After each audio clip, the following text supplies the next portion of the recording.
Welcome back once again to Samuel Adams Returns. Those anti-federalists absolutely, unequivocally got it so correct that our modern times are just living out what they predicted. And this is Tom Novolis, your host, and I am absolutely delighted that you are joining me again today as we will look into the mirrors of history. And on today's program, in particular, we're going to talk about the demise of us, or the U.S., with the Christians versus foundational biblical Christianity. The question being, whose morality is it that we're experiencing these days? Christian morality? Well, in so many ways, it is Christian morality. And we're going to talk about that Christian morality and the context that it even began to creep in at the foundation of this country. Well, wait a minute, Tom. What are you talking about Christian morality? Aren't we talking about the same idea of Christianity that our founders had? Isn't that where our fundamental constitutionalism came from? Is understanding the depth of what our Puritan fathers brought over into America? Well, no. Quite honestly, what it comes down to is that what we have going on right now in our history, right in this present time, is Christian morality, progressive Christian morality. And we're going to talk about that as we go through. I have here in the outline, and if you go to samueladamsreturns.net, you'll be able to see, as I have changed up my formatting into just a couple paragraphs describing the programming, and then going into giving you the outlines with the references built right into the outline. So just to give you a top-notch idea of what we're trying to cover here in this first segment is from the beginning of us, the U.S., looking at that. So I am going to spend a lot of time looking at 1782 from the Life and Public Service of Samuel Adams, Volume 3, which helps set the nothing new under the sun, that what was being experienced at that time almost parallels, and I'll say that almost parallels what we have going on now. And I will state very clearly, as one of the many obscure historians out there, meaning that not a highly noted historian, I have found a nugget that not other major branded historians are talking or writing about. I have not found it out there anywhere else, but we're going to cover that here shortly. And that is going to be about the Anti-federalist understanding what happened here in 1782. Then we're going to look at the shift from Jonathan Edwards and the First Great Awakening into that slide, as I've talked about in other programs, of Unitarianism of the 18th century. And then we move into the 19th century. We're going to look at a Pew report that'll bleed over into this first segment, and then I'll jump back into the last part of the second and third segment. But a Pew report talking about political typology reveals deep fissures on the right and the left. And I'm going to focus on the point number 9 in there, views on religion and social issues. Then for those that are in the compressed program, where you're only getting that 28 minutes of what I talk about, is the second segment. You'll have to go to samueladamsreturns.net to get either the whole podcast or the video of it. there you can see my smiling face. And as my dad loves to say, all the crazy expressions and hand movements that I make when I talk. With that, in the second segment, we're talking about that social gospel roots in Marxism. We'll look at when, and here's a test question for you all that we'll reveal in the second segment. When did Marx write, or when did the Communist Manifesto come out? When was it public? Then we're going to dig into that social gospel and progressivism some. And then in the third segment, there's so much right there that we're going to have to carry it over into the third segment.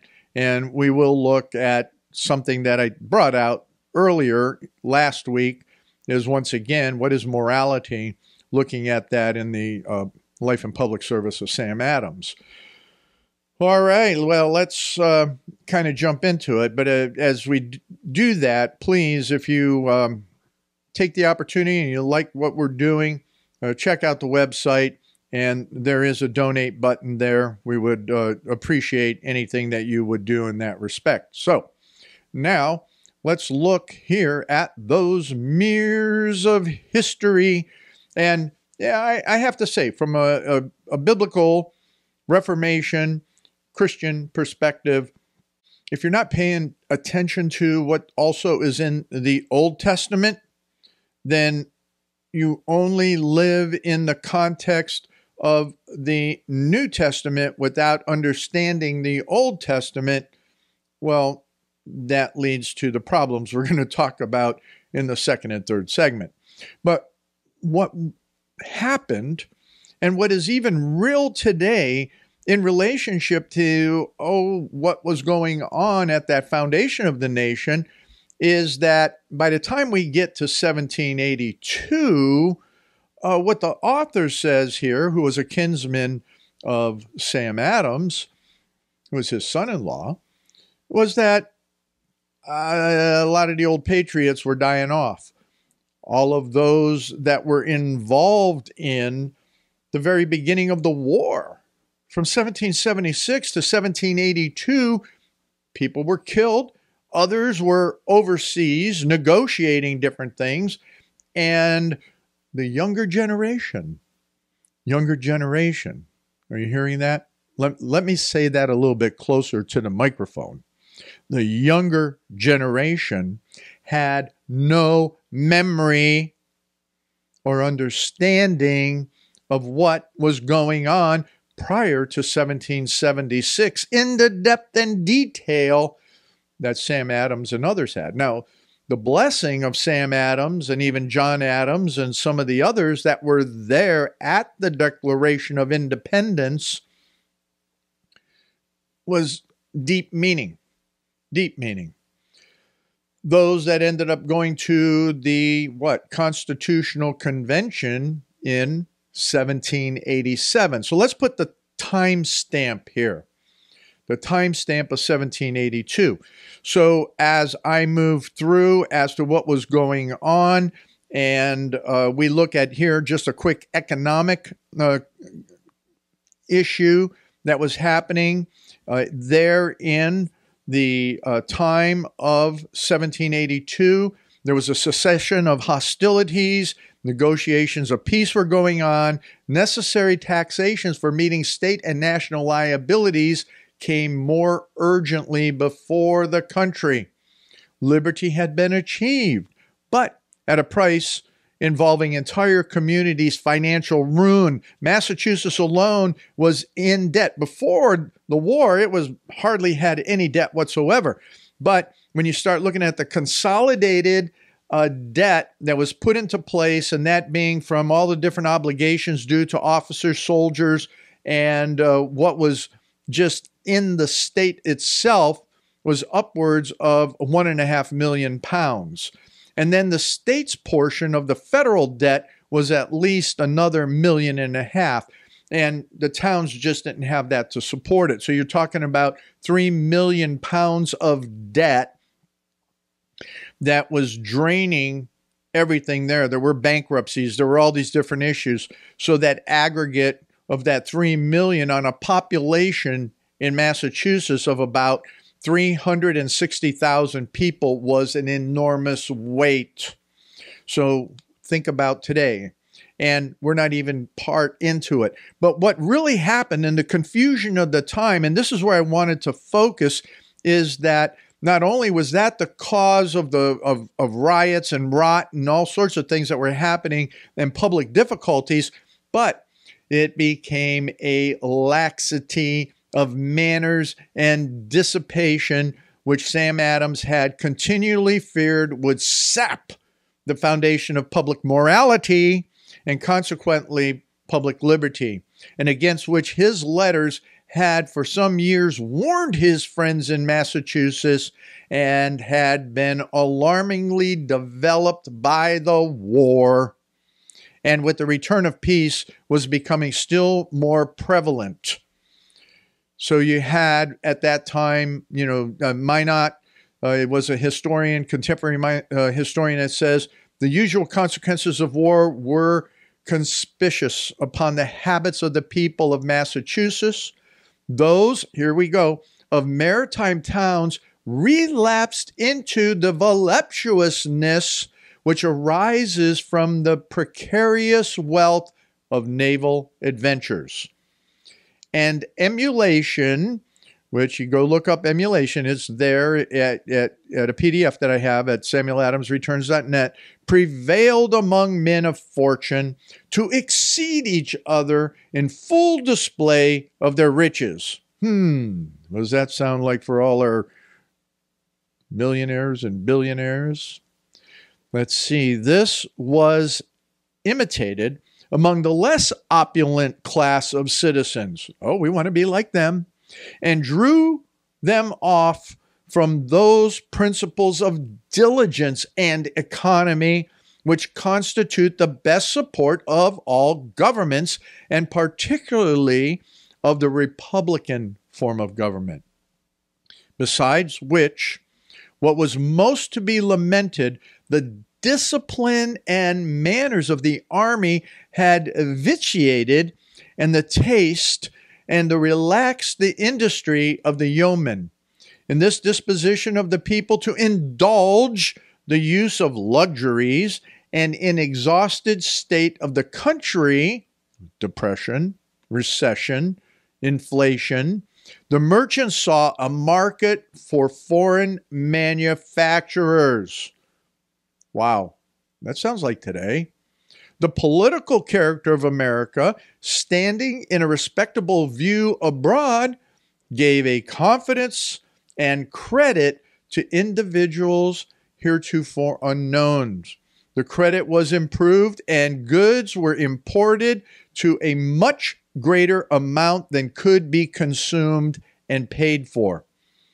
Pour it in, Walmart, pour it in, China, pour it in.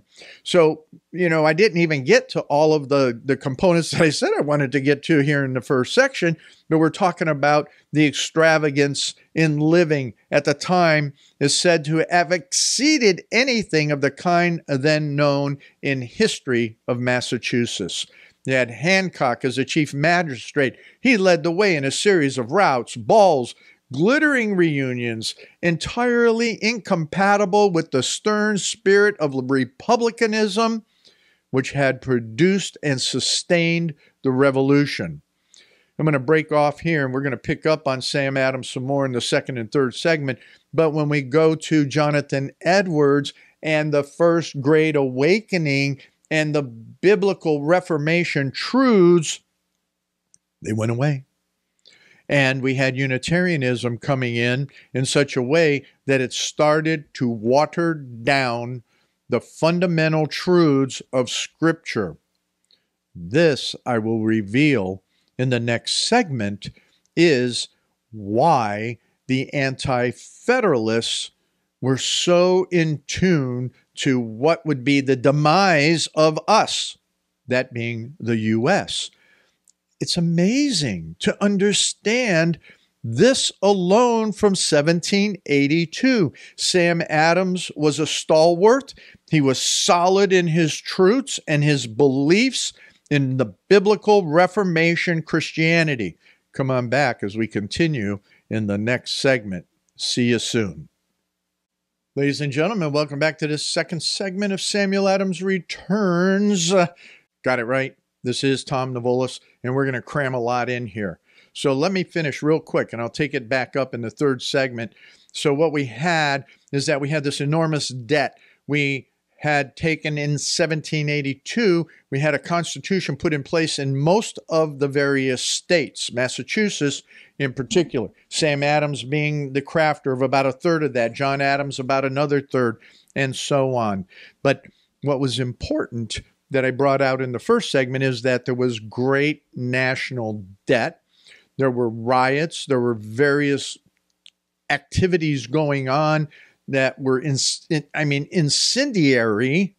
in so many different ways. Shays' rebellion, this rebellion, that different rebellion. But yet, we had the merchants, we had the millionaires and billionaires of the day living on the high hog, and everybody else wanting to emulate them. And what we saw is what was happening with that, as it says here in this page, is that the extravagance and living of the time exceeded anything known in the history of Massachusetts, as well as anywhere else in the colonies. And it was what? It was incompatible with the stern spirit of republicanism which had produced and sustained the revolution. Well, that republicanism was also highly discussed from the pulpits, starting with Jonathan Edwards and others that I bring out, and those, and you can go look at the tab at samueladamsreturns.net and find the clergy and the chaplains and clergy of the Revolution, and what they preached on liberty, what they were preaching on what it meant to take and understand the fundamentals of biblical truth. And we start seeing it dissipating under the guise of the liberal church. And the liberal church started with Unitarianism, and that transition that eventually led to what we have in America today. So I want to leave this for a moment with Sam Adams and take you over to a few things. I wanted to take you over, as I was mentioning here earlier, is that we're going to jump into this Pew report, and then we're going to talk about the social gospel, try to bring that heavily to bear in this segment, and then do the rest of the cleanup of that, I guess if you talk baseball terms, in the last segment.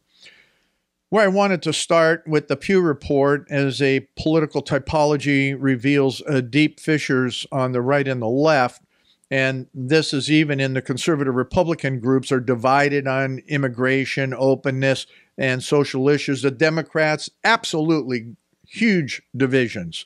Now, this report was done back in 2017, but it is something that I think that is really even more deeply suited for right now. So when we look at the section 9 of this, is the views on religion and social issues, we see a great divide overall in the whole conservative idea, even in the belief of God, in the belief in God, and what does it mean to be moral and have good values. Statistically, what they did here, there's a whole, even within the conservative ideas, a mess of what does it mean to have morality? What does it mean to understand that morality? And so what we have here, I'll just take it, is that overall 68% of the country, first conservatives, a strongly Republican group, say that it is necessary to believe in God in order to be moral and have good values, while just 28% say this is not necessary. So the views among the Democrat-leaning devout Christians, Democrat-leaning devout Christians, and the diverse are very similar. 64% say it is necessary to believe in God, and these are Democrats, in order to be moral and have good values, compared to 33% who say it's not necessary. So then when you go into the whole thing with liberals, are by far most likely to reject the connection between belief in God and morality. 91% say it is not necessary to believe in God in order to be moral and have good values. 2/3 of opportunity Democrats, 67%, and 56 of the disaffected Democrats share that view. So when you look at that, the Democrats think you can be moral and have good values without any association to God. So I look at that there is what from a Reformation biblical perspective called common grace, and there are those that have a capacity to be relatively moral, but that is from that common grace, and that is from the base understanding, baseline of what is common law. And that which is poured out in the idea, you shouldn't kill, you shouldn't murder, you shouldn't steal, those basic things. But then when it comes to the 10th commandment on envy and so on, that's all okay. Or enjoying the immoralities that are otherwise biblically held. Oh boy. So I want you to go I don't want to belabor this report, but you need to go look at this there. It's at SamuelAdamsReturns.net. It is one of the references available to you. But then what I always ask, I have to ask you, is that when did Karl Marx write his what? Communist Manifesto. When did it come out? When did it really come into society? Well, that was, hello, come on, I hear you, 1848. Now, prior to 1848, in America, we already had Fabianism coming through. We had socialism already coming through. Actually, it was well known by the founders as utopianism.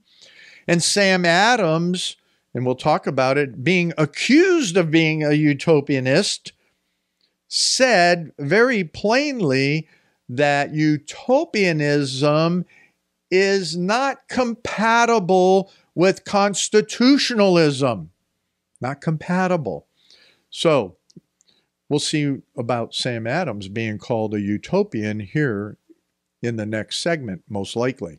But what we have is we have this utopianism, we have Unitarianism, we have all of these now humanism, Hegel, and so forth, that are taking and making all of these gross attacks on Reformation theology to humanistic theology, that, lo and behold, you have the legacy of Walter Rauschenbusch.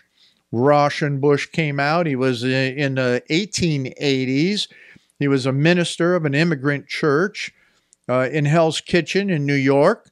And you know what? He was all about the social gospel. But even before him, you have to clearly understand that there were others. There were others that brought out these ideas of the social gospel. And when we go back and we start looking at the history of that, we have to go back to none other than, I always ask the question, what happened to the congregational churches? You have to clearly understand Sam Adams attended a congregational church, but they were from Puritan foundations. They were from that very specific biblical Reformation Calvinistic view. But Washington Gladden came along, and there was this whole thing that he came in there and they thought he was a great guy.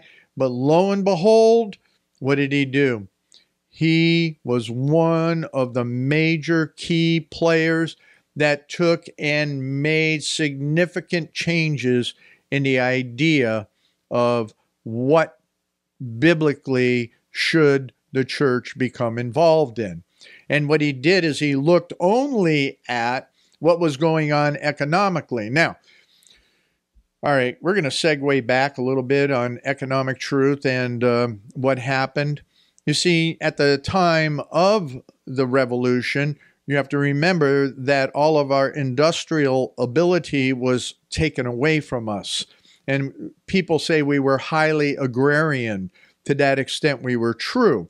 But as we learned after the revolution came to its end and we started to see a move of property ownership, was definitely in that of the farmers. Most everybody did take, and that was industry. It was good industry. It was a way of taking and developing what we were all about. And what we started to see was this transition because of the rapid growth of urban industrial society in the 19th century. We started to see that cities became overcrowded. We started to see that the power elite and the wealthy, even from the time of the founding of America, were taking and manipulating and taking advantages. So what happened was, let me do it this way for you, so that we go back to the idea of what the Anti-federalists, why they argued the way they did. So we saw the failure of the churches, even with John Hancock and his belief as a Christian. Instead of taking and looking at the whole biblical idea of what did it mean to gain wealth and utilize it in a righteous manner, it turned into frivolity. It turned into that competition between the elite, no different than we have now. At that time, it didn't turn into so much the usury of people that occurred in the 19th century, which gave rise to the social gospel. But what we saw is that the pulpits were not preaching the same gospel as it was during the time of our founding era. We stepped away from what that was with Jonathan Edwards, what it was with all of the other early pastors during the Revolutionary War, and we saw that Scripture and the idea of living transitioned. And some of it was like the hell and brimstone stuff instead of the how do we live the gospel in its fullness, in its totality. So what happens? What naturally happened is that you had these pastors seeing the hurts of people, the usury of people, and instead of really teaching the depths and going to that leadership, no, they mix it up. All right, wait a minute. Tom, what happened with Marx? How is it that a lot of these pastors at that time with Rauschenbusch and others started to look at, oh, wait a minute, this is, we got to have a little progressivism. We have to understand that these social changes, that, these things that are not good that are happening in economy, let's take a look at what's going on in utopianism. Let's take a look at what's going on in socialism. Let's take a look at what's going on in Marxism.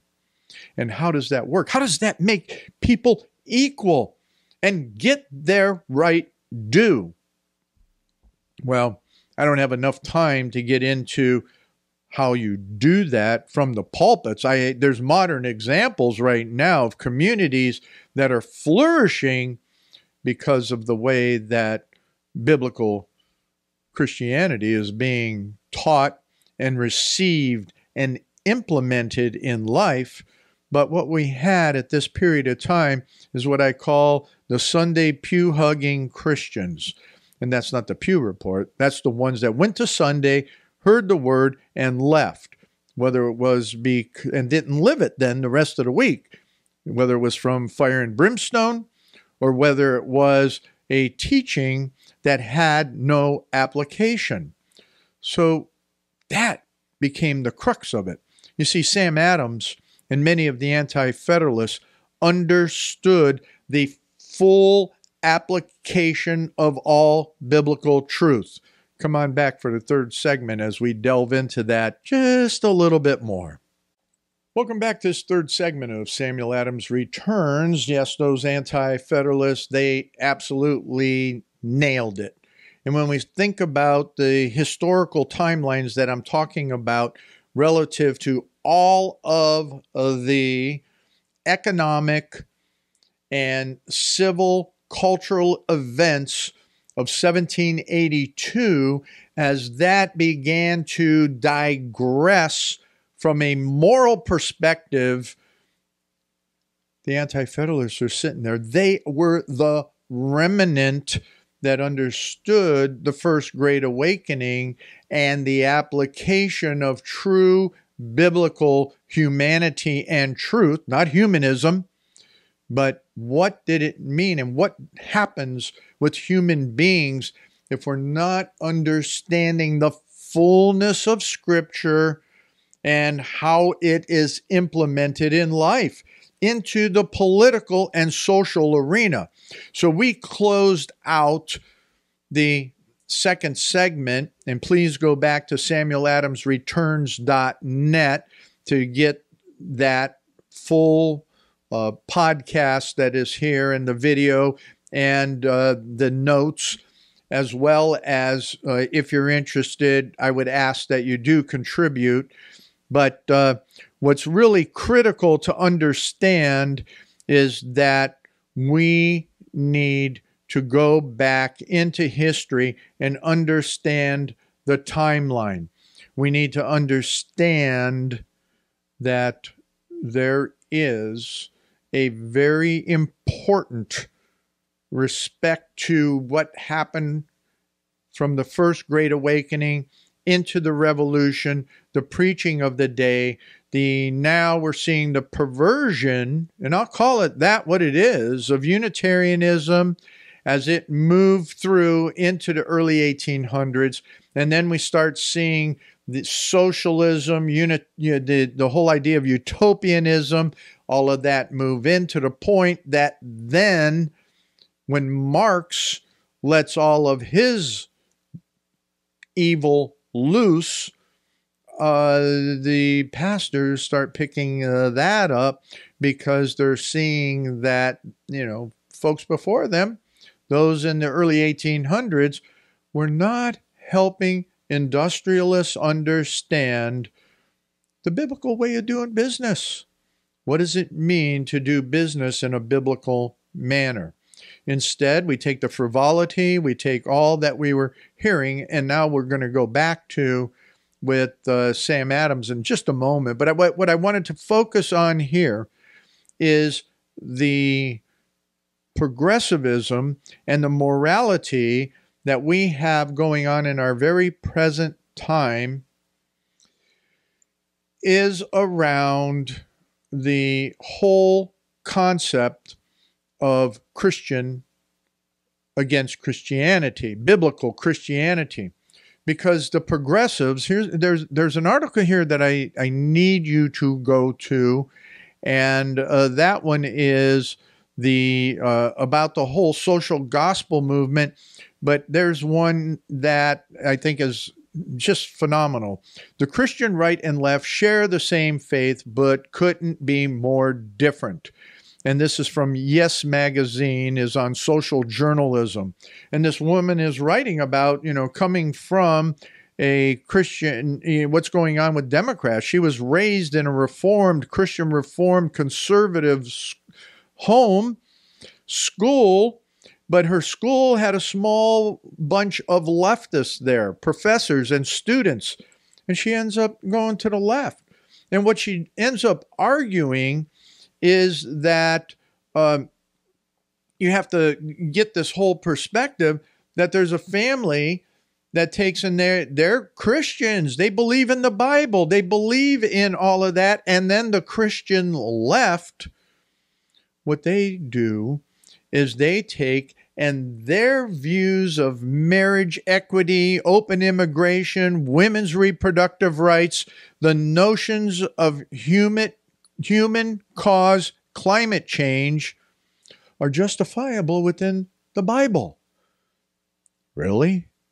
That's not how I read Scripture, and I don't believe that's how foundational biblical truth speaks.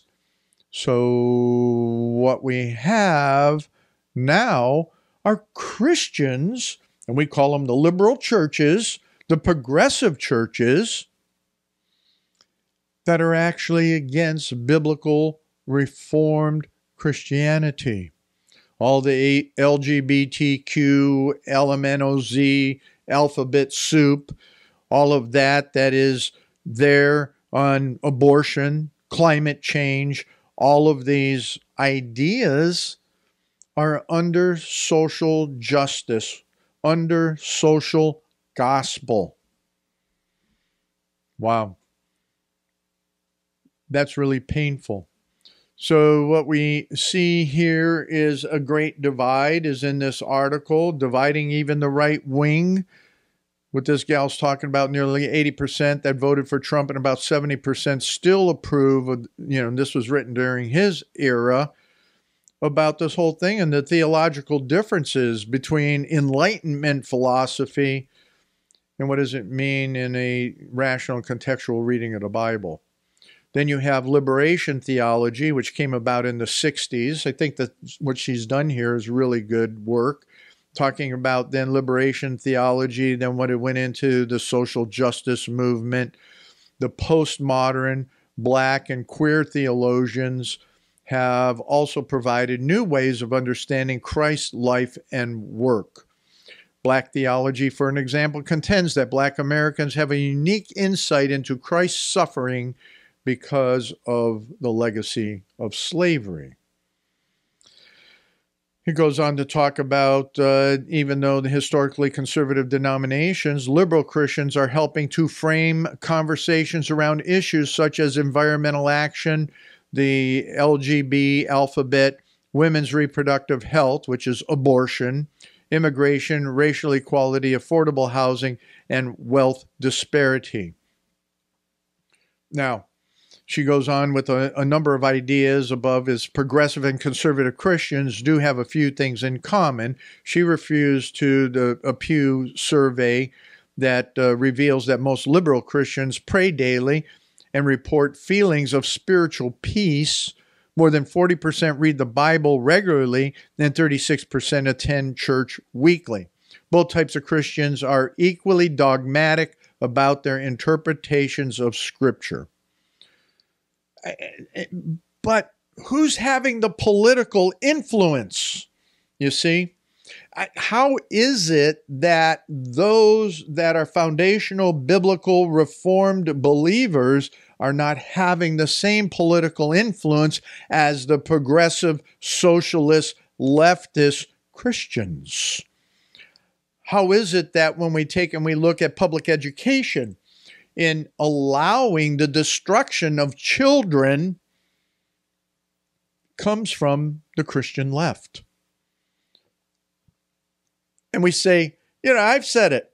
Christians get involved. Christians get involved. Guess what? Christians are involved. The Christian left is involved. And they are the proponents by virtue of their understanding and theological perspectives of the Bible that are tearing apart the core segments of the foundation of this nation from that which Jonathan Edwards would have taught, that which Witherspoon would have taught, that which many of the chaplains and clergy of the Revolution would have taught. Oh, but Tom, that's just old stuff. They didn't have the wisdom and understanding of everything that we have now. Everything we had in the 1800s as it came about with the social gospel. They don't understand what came about with all of the liberation theology. You know, when I look at our foundational understanding, and I'm going to take you back right now to Sam Adams in this regard, there's so much here. There's so much written. There's so many references that I could put into play for you, but the fact of the matter is, what tickles your fancy? If progressivism and humanity tickle your fancy, you know, you're gonna go and have a great time with all of this new theological stuff, okay? But if not, then you need to take a look just at the 10 Commandments alone and understanding that. I have a couple things in there at SamuelAdamsReturns.net on, the 10 Commandments. But let me take it to the 10th commandment just for a moment before I get back to Sam Adams. So this is out of Deuteronomy 5:21.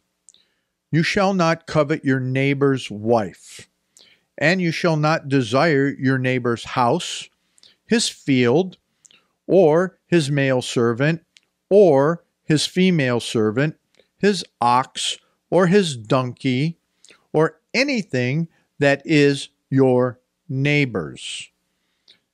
Now, covetousness also leads from envy. Oh, wow, look at what he has. Look at how great that is. Oh, look at that sports star. Look at all the money he has. I want to be one. Oh, look at what my neighbor's house looks like. I want one like that. Well, it's okay to have a good desire to work hard, but then it's, I really want that. I really want that. And for the social justice of it all, he should be taxed exceedingly so that I can have it and have equality. Equity. You see, the equity movement, in my opinion, is nothing than a gross sin of envy against the 10th commandment in wanting what your neighbor has. If you work for it, you could probably get something similar to it. But to then have, as I love Bastiat's the law, you use the law to take and get what your neighbor has because you believe that it should be equitable, equal amongst everybody, then you're a communist. Yeah, you're a progressive, you're a socialist, you're a utopianist. So let me finish out a little bit here because I thought it was rather interesting and entertaining, and I can't give you all the documentation there is for all of this. But when we talked about at the first segment about Hancock as a chief magistrate leading the way in all of the routs and balls and the glittering reunions and everything that was incompatible with the republicanism and that which sustained the revolution, which incorporated that of understanding fundamental Christianity, his ostination, profuse hospitality, and a natural desire to surround his office with consequences and eclat led him to extremes ill-suited to the distress of the people he was called to govern, to whom, from his conspicuous station, he should have offered a very different example. That was all about none other than Hancock. Now, Sam Adams, though far from being a bigoted opponent of innocent pleasures, get that? Oh, wait a minute. Far from being a bigoted opponent of innocent pleasures, saw the misgivings, the tendency of the style of life inaugurated under the new government, and on his arrival from Congress at once commenced with the assistance of a few friends to stem the tide of dissipation. But Boston after the Revolution was not embodiment of the rigid principles which started into action against the Stamp Act and followed the chief incendiary through the trials and dangers of 10 years preceding the war. So here's the gift. Here's the connection. So the Anti-Federalists remember all the way back to 1782 and looking at all of this that was going on, and Sam Adams here being called a utopianist for standing up against all of these moral deficiencies, he was called a utopianist. And what we had was then the Anti-Federalists understanding the sins of mankind to the extent that they wrote what they wrote because they knew that under the Constitution of 87, the high probability of haughtiness, extravagance, designing men, and now in our time women, would take and bring us to this point of confusion and subversive actions of the government against the people today. Come on back to Sam Adams Returns, because the Anti-Federalists did get it right.